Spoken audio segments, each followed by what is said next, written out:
कोमल की मम्मी के बार बार फोन आ रहे थे कि वो किस समय मायके आने के लिए निकल रही है। हाँ मम्मी, बस आधे घंटे में निकलूंगी। वही 1.5-2 घंटे लगेंगे गुरुग्राम पहुंचने में।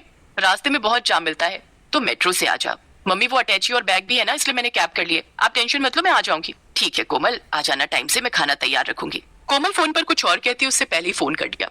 कोमल मायके जाने की तैयारी करने लगती है। रिंकू और दिशा की गर्मियों की छुट्टियां थी, इसी वजह से कोमल कुछ दिनों के लिए मायके रहने जा रही थी। मुझे ऑफिस के काम से न जाना होता तो मैं तुम्हें गाड़ी से छोड़ देता, पर बहुत अर्जेंट मीटिंग है आज ऑफिस की। वैसे मैं बीच में मिलने आ जाऊंगा और बाकी तुम मम्मी के घर रहकर आ जाओ, फिर हम बच्चों के साथ घूमने चलेंगे। कोमल खुश थी कि वो बहुत दिनों बाद मायके रहने जा रही है। बच्चों के स्कूल और कामों की वजह से कोमल बहुत कम मायके रहने जा पाती थी। अब बच्चों की छुट्टियां थी, इसलिए कोमल कुछ दिनों के लिए मायके रहने जाती है। पर जब वो मायके पहुंची तो उसकी भाभी सुनैना घर पर नहीं थी।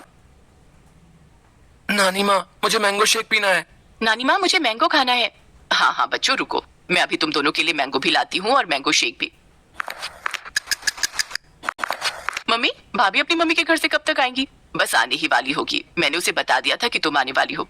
अभी कोमल पूरी बात भी नहीं कर पाई थी कि सुनैना अपने 2 बच्चों चारू और दीपू के साथ आ जाती है। अरे माँ जी, फ्रिज के सारे आम काट कर अपनी बेटी को ही खिला दिए या फिर 1-2 छोड़े भी हैं? कैसी हो कोमल?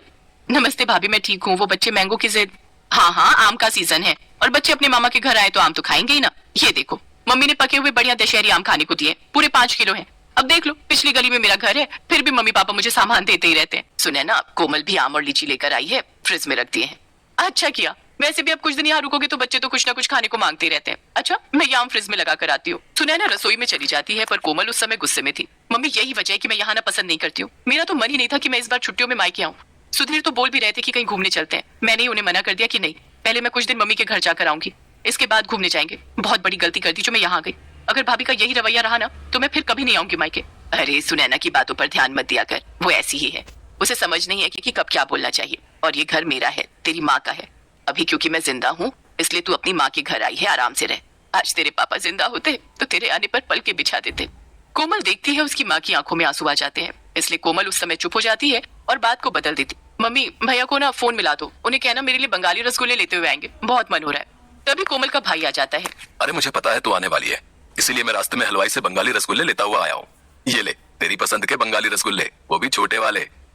नमस्ते भैया, कैसे हो? थैंक यू, आपको याद था कि मैं आने वाली हूँ। हाँ, मम्मी ने सुबह बता दिया था कि तुम आने वाली हो।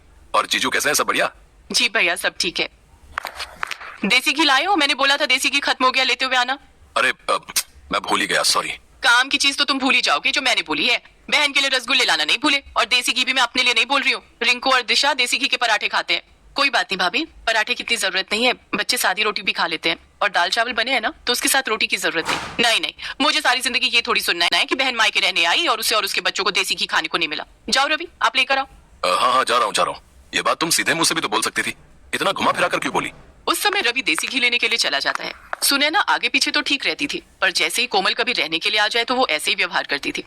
इसी वजह से कोमल मायके आना पसंद नहीं करती थी। वो तो सिर्फ अपनी माँ और भाई की वजह से ही मायके आ रही थी। माँ, इतना याद रखो, मैं बस आपके और भैया के मुंह को यहाँ आती हूँ, वरना भाभी से मुझे कोई उम्मीद नहीं। कोमल का मन ही नहीं लग रहा था, क्योंकि उसकी भाभी सुनैना बहुत ही अटपटा व्यवहार करती थी। एक दिन सब लोग घूमने के लिए मॉल गए। पापा, हमें गेम खेलने हैं। हाँ पापा, चलो ना गेम खेलते हैं। अभी नहीं बच्चों, थोड़ी देर में चलते हैं, पहले थोड़ा मॉल में घूम तो लो। कि मॉल कितना बदल गया है, पहले तो छोटा सा था, लगता है बड़ा किया है। हाँ, अभी तो और बड़ा बनेगा। मामा जी कॉर्न्स खाने हैं। और मुझे आइसक्रीम। अभी खिलाता हूँ, चलो सुनैना, आओ आइसक्रीम खा लेते हैं। रवि सबको आइसक्रीम लेकर देता है। रिंकू भी अपनी पसंद के कॉर्न्स और आइसक्रीम ले लेता है। सब लोग आइसक्रीम खाते हैं। चलो बच्चों, अब हम गेम पार्लर चलते हैं, हम सब वहाँ पर गेम खेलेंगे।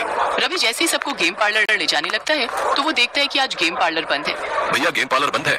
जी, गेम पार्लर बंद है, काम चल रहा है। चलो बच्चों, अब तो गेम पार्लर बंद है, थोड़ा और घूम लेते हैं, फिर घर चलेंगे।